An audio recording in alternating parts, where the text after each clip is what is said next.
Hello, hello, everybody. Hey, welcome to the very first The Real Talk podcast. We're just waiting for Phoenix to get her head out of the phone. Well, I had an emergency and they were telling me that they couldn't see my live on the other platform. So I figured I'll come here primarily and hopefully we'll see if this works. But yeah, we've Well, got some great information. yep, and I do see we have some people watching, which is awesome for our first Awesome. podcast. Welcome, welcome. I can't, let's see, check the comments out just because I have somebody asking that they can't see us. Oh, so I see a few people. Yeah. Hey Hello, there. Barb, Brianne, and Heather, my mods. And Carol. There's Absolutely. Carol. I see them. Welcome to Sharon can't get on if somebody can help her. Sharon's trying to find us. Sharon, the real talk. I sent her the link. Okay, great. Ready when you are. I'm ready when you are. Okay, so since everybody here is somebody that knows me really well, we can just practice on them for our intro. Woo! Yeah, there's not like 800 people jumping on in a heartbeat. Right. Okay, so where do you want to start? I mean, Emily Pike obviously is a young woman. And when I say young woman, you know, I think she's 14 or 15. Correct me if I'm wrong. 14 years old. 14. Yeah. And the last official sighting was her going to meet someone about a photography class or someone she met online in regards to a hobby. And, you know, no one wants to give any other information other than what the law enforcement has given. I did call Gila County Sheriff's Department. They are not taking any questions, no interviews, and no updates. And Naomi, this is in our backyard. Is that correct? This is where I grew up. I went to school in Mesa. Absolutely. And I would like to give a little bit of background on some of the stuff that's going on as well.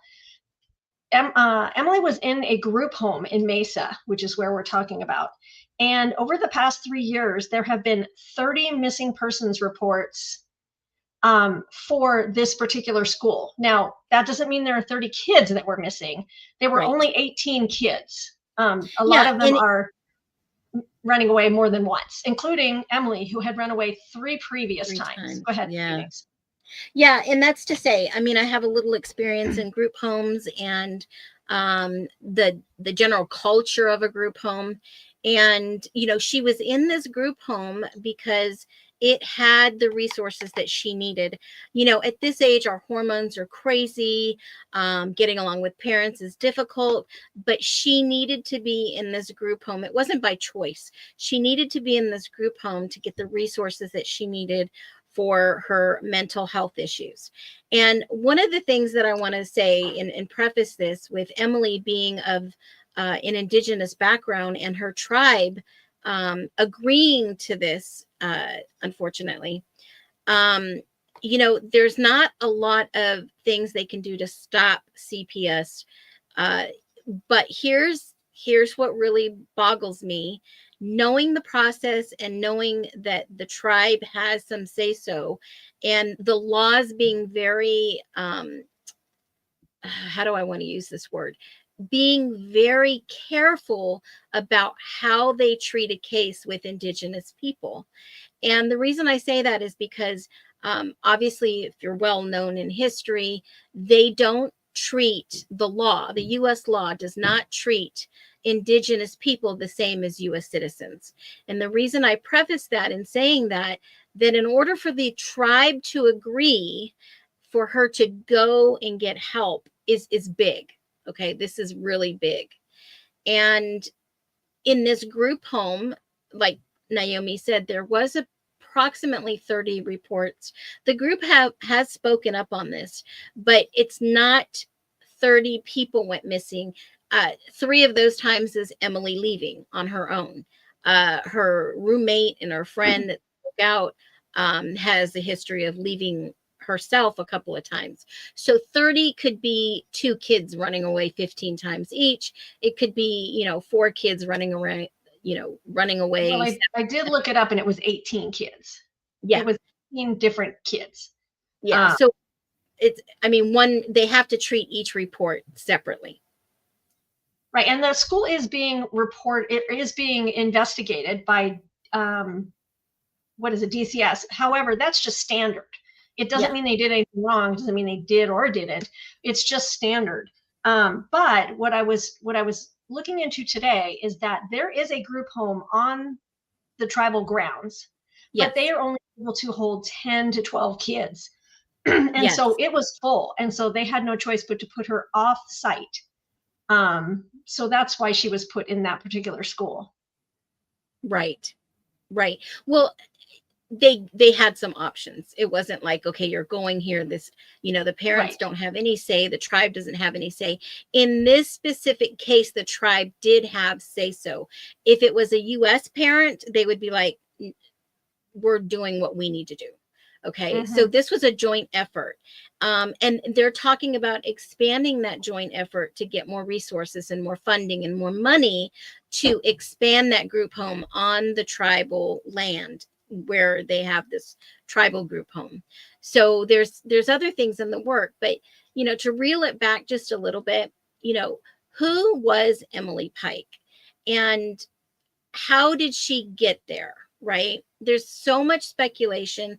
There's not a lot of answers yet. They just had a memorial for her last week.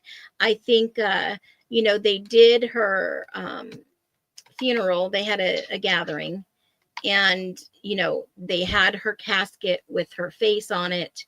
And there's a lot of search and rescue still going on. Just this past weekend, they had a couple of search and rescue teams looking for the rest of her remains because she has not completely been found.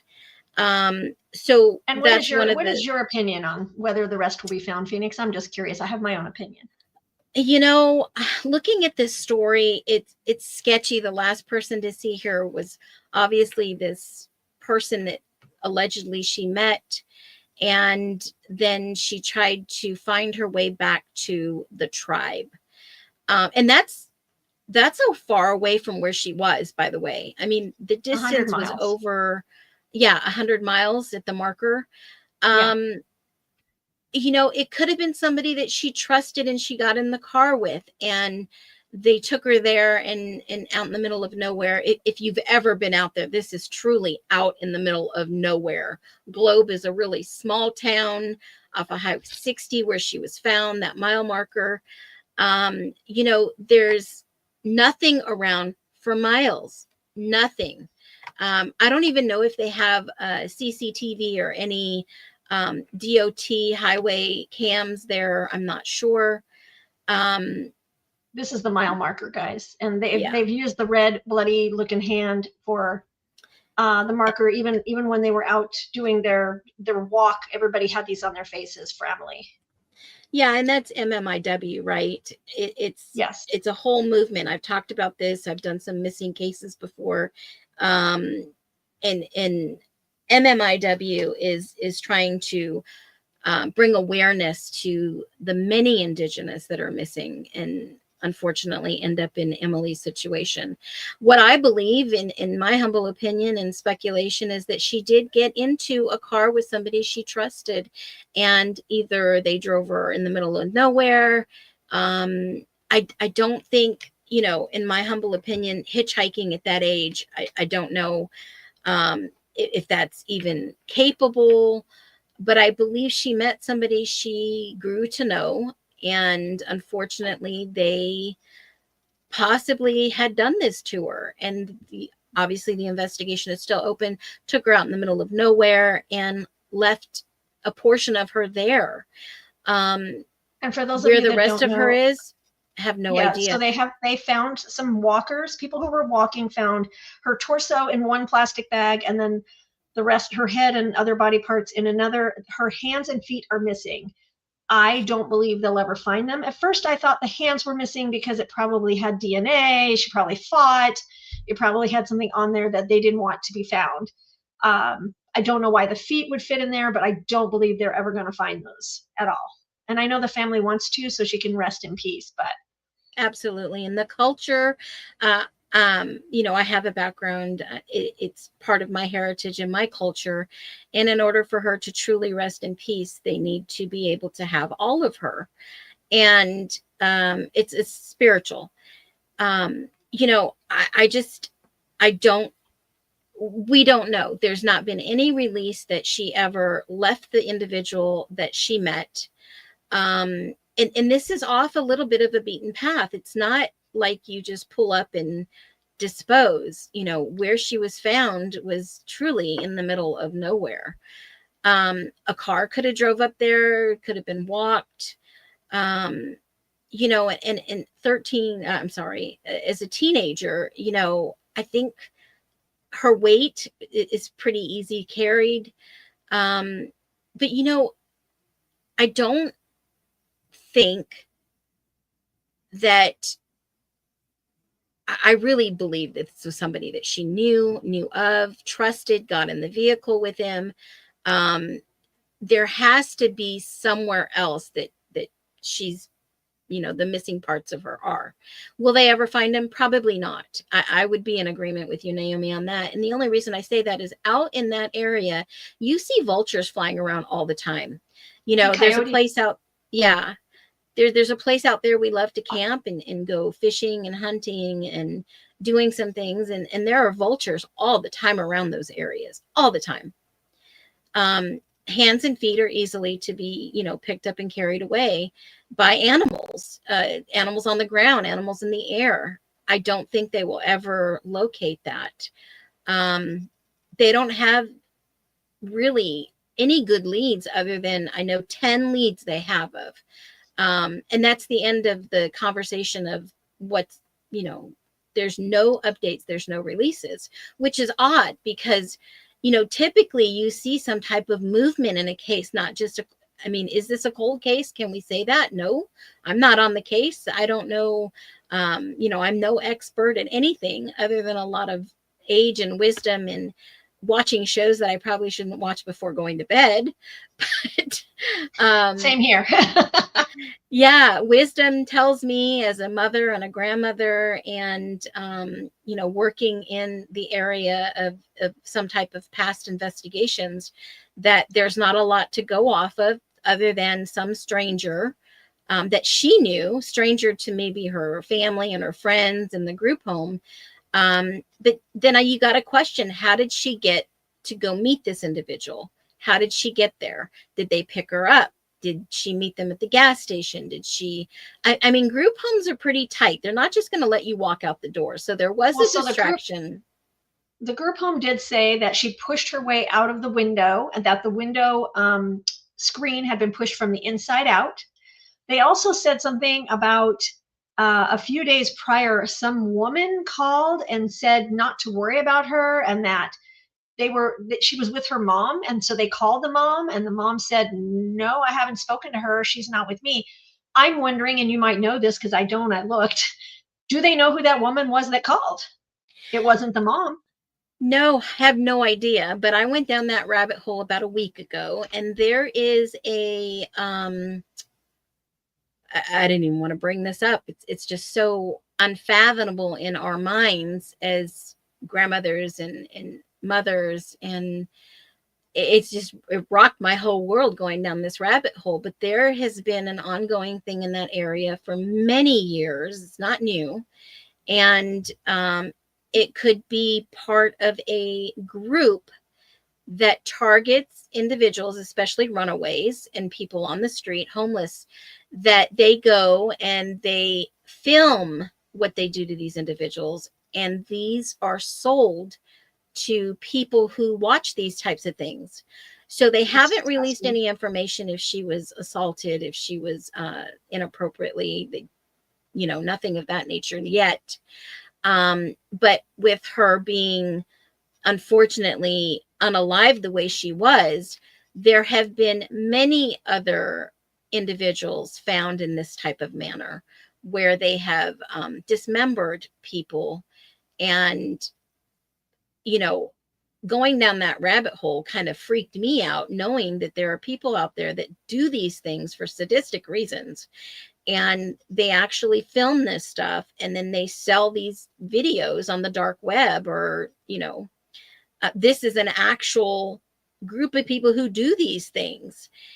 So you can go down so many rabbit holes in was she targeted because she was in a group home, because she was out doing something she probably shouldn't have been doing. As teenagers, there's things that are put in place to protect teenagers. But some teenagers want to be adults, right? And unfortunately, these things happen. Now, the woman, they have no idea who it was, but in for them to give them reassurance, because they didn't report her missing for like 2 days, right? Right. When they felt something was suspicious and she didn't return, then they prompted to call her mother, because this was a regular thing for her to leave that facility, go do what she wanted, and then return. Right. Which that was her normal behavior, and not returning through them to think, okay, something's not right. Where was she before when she returned? Did she tell anybody? Did she share this information with anybody when she left the first time? Yeah, I just was looking into the 3 other times that she left. And the third time, not the fourth time, is the time she has not come back from. The third time she did come back after an hour. The second time was on Halloween, and she told the police she didn't want to come back, and she was by herself. The first time she was with another kid, and they told the police that she had to clean baseboards and do all this manual labor. The first thing I thought was, well, it's called chores. Right. I mean, But they did go back. If a punishment for me breaking a rule was to clean, okay, well then, in my mind, I'd be like, okay, I like to clean. I'll get in trouble and clean. I'll do what I want and clean and make up for it. It's not like it's a law, right? It's not a law to run away from a group home. You don't break laws, but you can break rules. So I think she knew the consequence. Well, if I leave again, I'll probably have to come back and clean. So obviously she pushed the boundaries and left again on Halloween, like you said. So from what I understand is that a friend of hers was still in the group home at the time, and they did question her. And she said, the church was there doing some type of group thing. They were distracted, and Emily did push out the window and leave. That was basically the only last time that she left and was not seen for a few days. I don't know in between, did they contact the parents? Did they contact the police? Did they assume she would just show up? I don't know what the policy and procedure is for reporting missing, but I would think that you have to report them the minute you know that they're missing. I think that's by law. Yeah, and she said she knew a couple hours later, ish, because she doesn't know exactly. But also, I was surprised to hear that the school doesn't have that many cameras. So there was no camera for her to see where she went. That was really crazy to me if it's that kind of a group home. Now, if you remember the case of Alicia Navarro out of Phoenix, I followed this case, and actually, I'll tell you an interesting story at the end of what I'm about to say. In the middle of the night, someone came and picked her up in a truck, and she allegedly had gotten out her window. Okay. She was on the computer, met somebody, and left, and they met her down the road in the truck. They saw the truck on the cameras. So yeah, that kind of shocked me, to where there's no ring cameras around this facility. I mean, I think I got an overall area view of the place she was in. I didn't want to put the exact location. No, I get it. No, it's not in here. Okay. And I know where it's at, but okay. And it just felt really odd to me, the reasoning behind, if she trusted somebody, where did she meet them? There has to be some CCTV somewhere of her being seen, right? Where was the last place? Yeah, where was the last place she was seen? We know that she went to go meet somebody. They released that information, but where? Right? Something at a restaurant or somewhere, that some local place.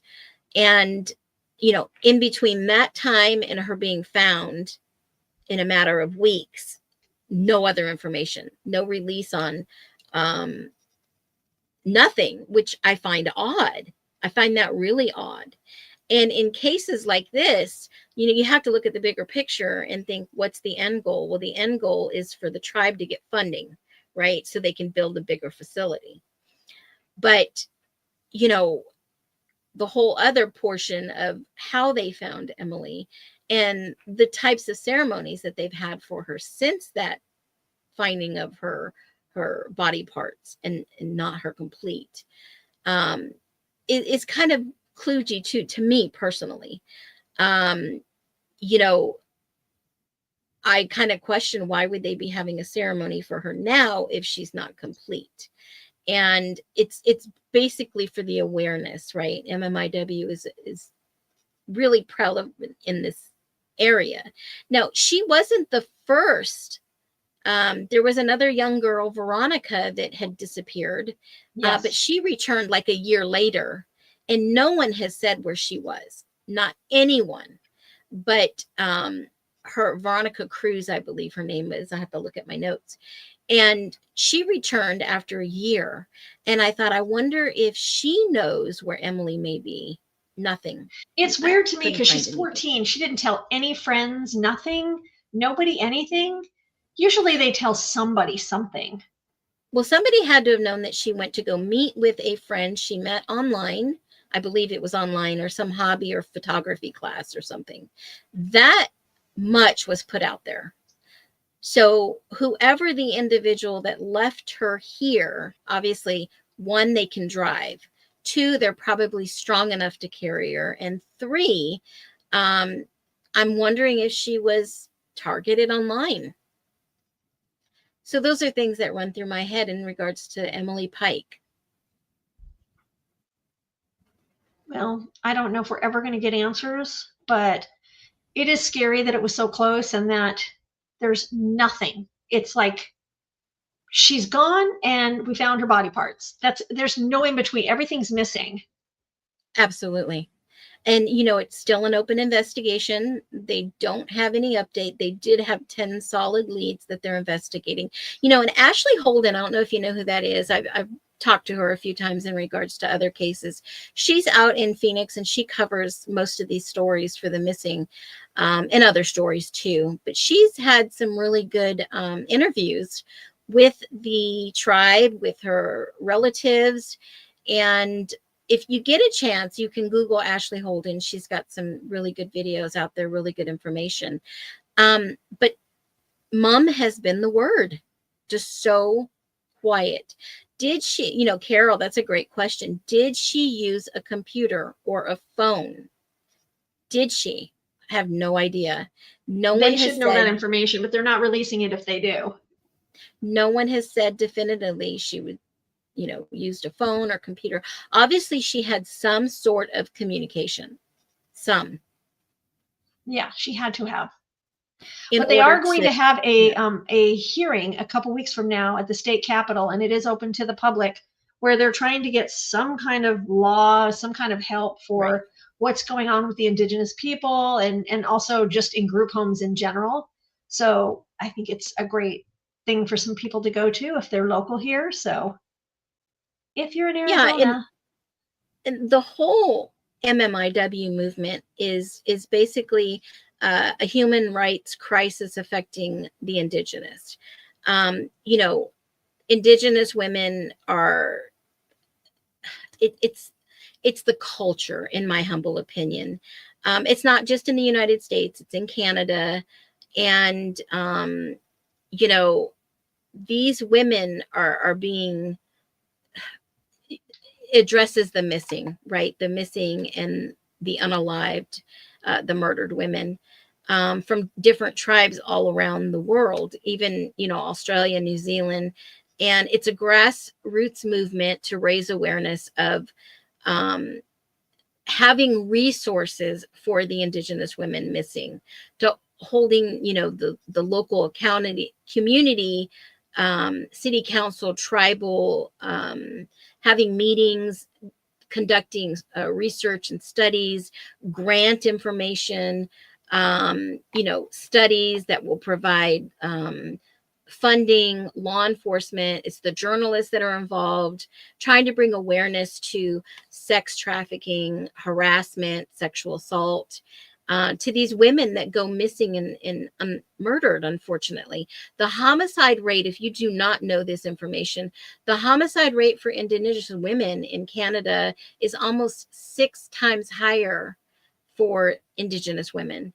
And the US, I think it's even higher. It's I really actually did a video unfortunate. on this on my TikTok. If you look up the Emily Pike video, it tells about how there are so many more Indigenous women missing than you would even know, and that it's a very much higher rate than regular, the normal that you would know.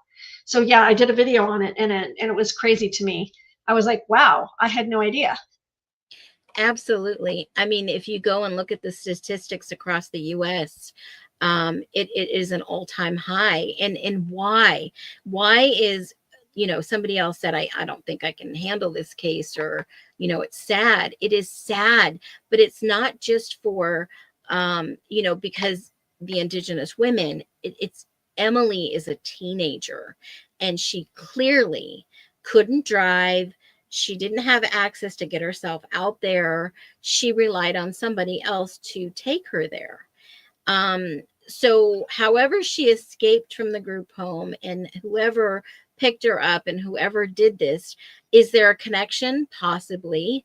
Somebody knows the individual, that hopefully would know the individual that she was talking, a name, maybe Something. saw them. Local ring cameras should be able to look at the area and where the group home was, and maybe somebody saw something, because unfortunately, sadly, the officials are still asking for help in regards to who killed Emily Pike. There is a $75,000 reward that's offered, from the tribe, but also there is a third party $250,000 reward for information that leads to the conviction of who killed Emily Pike. They're asking people to please give in information, tips, surveillance cameras, ring footage, knowledge Anything that you might think was odd. If you saw a car pulling off the side of a road and you thought, well, that's a really weird place, it may be nothing, but tell them. Right. Absolutely. It could be, maybe you thought you recognized her at a hamburger stand, or somewhere that they got some food to eat, or a convenience store. Check your cameras. You never know that the littlest clue could be that breaking clue. And I always bring this up in regards to Gabby Petito. Always. That little clue that you might have captured on your own camera could be the clue that breaks the case. Because if you don't know the Gabby Petito story, there was some RVers, and it's so odd because we were in Utah at this time frame. There were RVers that were pulled at the dispersed camping where the van was actually parked that Gabby Petito was at, and that was the last visible place that they saw the van, which led them to pinpoint exactly where that van was. So any type of small, if any, something recollection of your mind, or you've got a dash cam and, you review it. I'm sure the word on the street is review all video surveillance, ring cameras, especially in the area where she was living. They didn't specify the times that she left the house either. So, typically I see in cases, they'll say between the hours of 3 a.m. and 6 p.m. or some time frame. Well, they really didn't give. The lady said it was 8 p.m. when she called, when she noticed, and it had been a couple hours. So that gives you kind of a ballpark. So maybe between 1 p.m. and 8 p.m., right? Check your cameras. I would say 6 or 7 p.m. Yeah. So yeah, but it could have been a couple of hours. They didn't even know she was missing, right? Yes. I mean, any type of, and I'm that way too. If I go back and I look at my surveillance cameras, and, if it says a package dropped off, I always go back ahead of time and behind just to see who it was or when they dropped by. And I see things on my cameras all the time. I'm like, what in the world is that? Right. So, you never know. Check every single camera. There was something else that really stuck out to me in this case, and that was the interview done with the actual Father. no, the well, her uncle, but the actual group home. The group home did speak to I want to say a specific reporter. I'll have to go back and look at my notes. And It was they a did lady, I remember. yeah, they did like a 5 or 6 question interview chat back and forth. Mhm.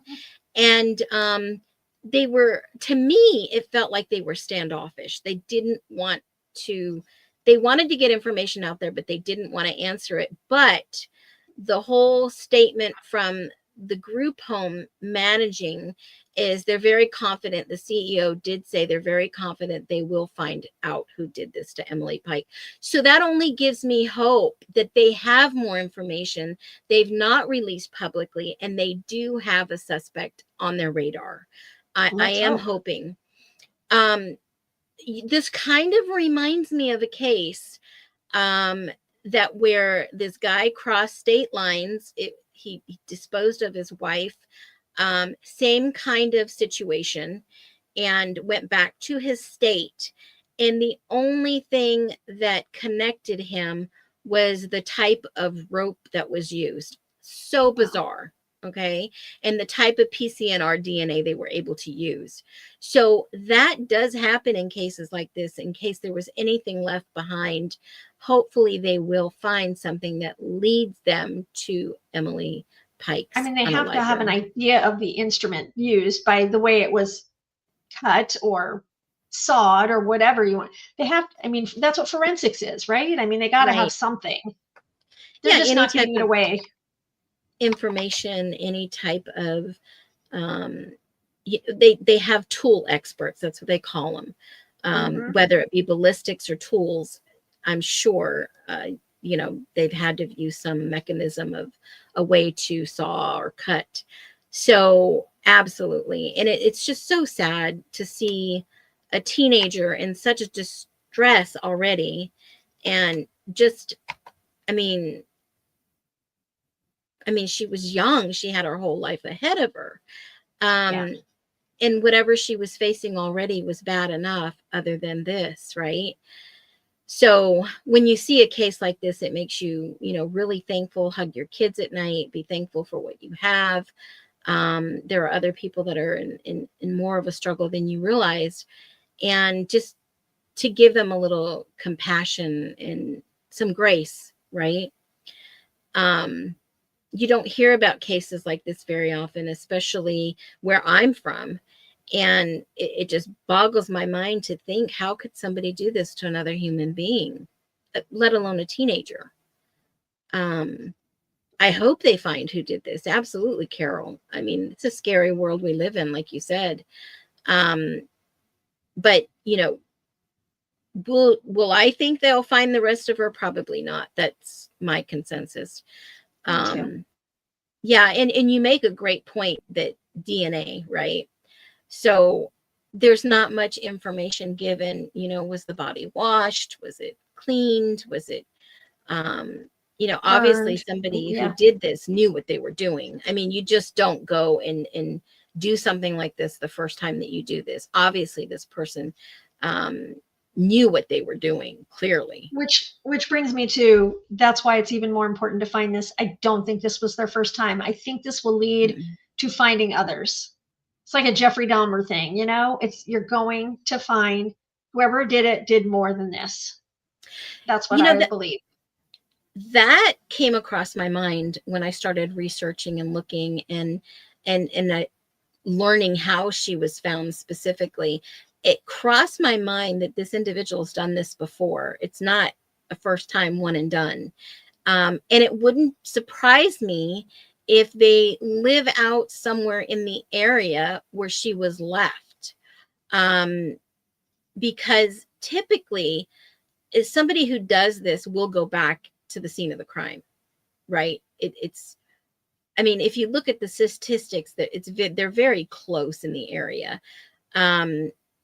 We don't know who she met. We don't know if she called a family member or a friend to come and get her and take her back to the tribe, because that's the way she was going back, right? That's where she was headed to. Yeah.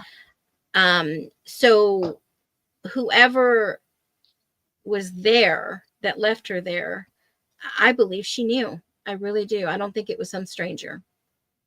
Yeah, I agree with you. And even if it was a stranger that she got to know for a while on the computer or the phone, or a family member, or, you know, somebody she trusted and she knew them. It's sad either way. Absolutely agree. So if you have any information, or if you see this video and don't know anything about the Emily Pike story, here is a really good phone number to call and give out, you know, any information or tips or video surveillance. Sure. Yeah, I mean, even if you heard her say anything, you never know who sees these videos, and you never know if she might have told her friends or a trusted confidant. You just don't know. And you know, I wonder, the second time she ran away on Halloween, did she go and meet the same individual? What were they building trust over time? You know, that's one of the things that crossed my mind too. She was familiar. But that was in 2023. So then she had a really long span before she did it again. It could be. It could be somebody, you know, that she did trust online. You just don't know nowadays. And you know, this is a really good opportunity to teach stranger danger, especially those online, right? You know, catfishing, all those things that come to my mind when, you know, this individual got her interested in talking about things that she loved, and maybe she loved taking pictures, and innocently enough, you know, they found a way to get her to talk to him.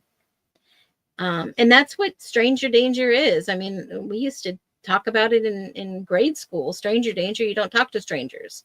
I'm in my 60s and we talked about it too. Yeah. It's a long time thing. Yeah. And you know, trusting people nowadays is very difficult, especially people online. You never know what they're going to turn around and do or say or treat you. You know, you just don't know. And for these teens, I mean, if we really want to break it down, I mean, this is the generation that you see right here, Emily Pike, that trust complete strangers, because this is the world we live in online. This is their world. They trust influencers, they trust strangers, they trust, you know, anyone that will give them attention. And sadly, this is the truth. This is their world. This is how they grow up. Remember, we grew up on the streets with the street lights, with the VHSs outside playing. Yep. Cassette tapes being before dark. You know, it wasn't like text me when you get home. You were home. What's a text? Yeah, right. I mean, I saw an interview the other day with a teenager, and her mom is a little older, and she started asking her questions about growing up in the 90s, right? Do you know what this is? Do you know what that is? Tell me what Blockbuster is. And she had no clue. Oh, I remember we saw a Netflix documentary on it. You know, pagers, Ataris. Yeah, they have no clue. You know, or Licorice Pizza was a music place where I grew up. So, you know, this is the world they live in. In their hand is their world. And for them to trust somebody, and they don't think of stranger danger. They don't think that a good escape if they're captured or, you know, taken. These kids are just thinking of the thrill and the fun. And I'm sure she was in a rough place where she didn't want to be. Maybe she did want to go home. Maybe she reached out to somebody she trusted. And unfortunately, that was not the person she should have trusted. So you never know. It's a good opportunity to talk to your kids about stranger danger, or however you want to call it. I don't know what they call it nowadays, online, or it's just unfortunately that we're here today, sitting here talking about the Emily Pike case when it could be anybody's name on there. Yeah, for sure. Well, thanks for sticking with us, guys. I still see a couple people in here. Oh, absolutely. Yeah, thanks for sticking with us. This is our very first case that we're talking about, and I I'm sure believe we have. Carol is still here. Thank you, Carol. Oh, we didn't have the internet back then. No, we didn't. Well, early 80s, late 80s. I had the internet, but it was in the military. It was UUNet, and only the military used it. And then when they released it to the public, oh God, I'm dating myself. It was Prodigy or AOL Online. You dial I up. had Commodore 64s. I don't even remember what we did with those. I had an Atari. I had a Mac computer in No, I high remember in school. school an assignment on the Mhm. Commodore or the Atari, one of the two, where you had to be able to program the letter Oh, HI or something silly oh like yeah, that. And they told you what to put, but literally you were just pasting in what they told you to put. You really weren't, you had no idea what yeah, you were doing. And so then the word hi yeah. would pop up on the screen or something, and you'd be like, oh my God, I just programmed. You did not. Yeah, we learned how to do that, and then we learned how to program Pong, the little video game that Yep. the ball bounces, and you have to get them in this line and bounce it back and forth. And look, and I'm Yeah, no spring I mean chicken. back I learned I had a typing class. We learned how to type. That was a class. You don't do that yeah, anymore I had either. typing. I had typing in high school too. Matter of fact, I got a Yep. picture of my typing class in high school. Yeah, there Oh, thank is you, Carol. so sweet. Yeah, That's very nice of you. there's this is their world compared to our world, and this is probably the first generation that is all online. Schooling is online, right? She's at that age where a couple years ago schooling basically became an online learning thing. If you think about it, 5 years ago during the vid, that's when online schooling was really pushed. So these is the young kids in this generation between I want to say 15, well, actually, let's go a little bit younger, maybe 12 to 16 right now, in that range, that all they know is online And friends, online schooling, I don't research, even think they're really activity. doing online schooling either. So they're pretending. Yeah, I believe me. yeah, I don't know if that's called schooling, but you've got to think about this generation right now that will be the next generation in the workforce, and all they know is online. That's a scary thought when they trust their friends online, friends across the country, across state lines, people in their own Parents neighborhood. have They're to not step really in. even, yeah, they're not meeting them in public. They're not meeting them in person. It's all online, and that's let's meet up. And then they get in a situation where they don't even really know who this person is. And What then I'm they saying is, become, it starts with the parents. Like my kids are not young. I have a 27-year-old and a 40-year-old. They don't even yeah, have social media. They're not on social media because I taught them not to be. I taught them how dangerous it is. Now, mom's on it clearly, and I've learned how dangerous it and look is. how dangerous it is. I've learned in the Yes, last, now I but will they are say, not on. They're not on it. I promise you, you cannot find them on there because they are not there. And my grandkids as well, although a couple of them might be starting to do like Snap or something. But yeah, it's up to the parents to teach the kids what's dangerous. You know. absolutely. Yeah, my husband is not on social media. He is adamant about that. And I've never really been a big social media person until probably 3 or 4 years ago. And being online very quietly, just observing, and some of the dangers of online is just rotten. It's terrible what it does to people. It will definitely mentally challenge you, and if you are not strong enough to be of the right mindset, it will take you down, and it could lead a lot of people to where Emily unfortunately is. So spreading awareness about that is huge, huge. And this generation will listen in one ear and out the other, unfortunately.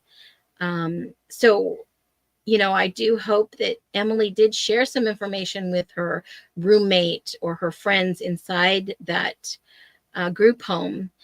Uh, and like I said, group homes are not the best places, but for Emily, it was the best place of time. from what I understand, she needed to be there. She definitely needed to be there.